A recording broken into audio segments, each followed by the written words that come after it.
अस्सलाम वालेकुम नाजरीन। शहबाज शरीफ साहब ने रात को यूएन असम्बली से खिताब किया और इस तकरीब में शहबाज शरीफ साहब के साथ ख्वाजा आसिफ साहब और इसके अलावा अता तारड़ और खालिद मकबूल सदीकी साहब मौजूद थे और साथ ही साथ तारिक फातमी साहब भी।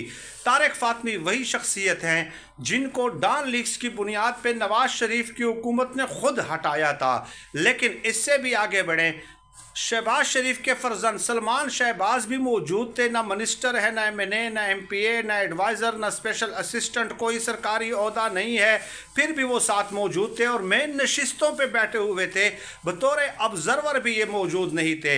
माजी में भी नवाज शरीफ साहब मोहतरमा मरहुमा कलसूम नवाज को अपने साथ ले जाते रहे हैं।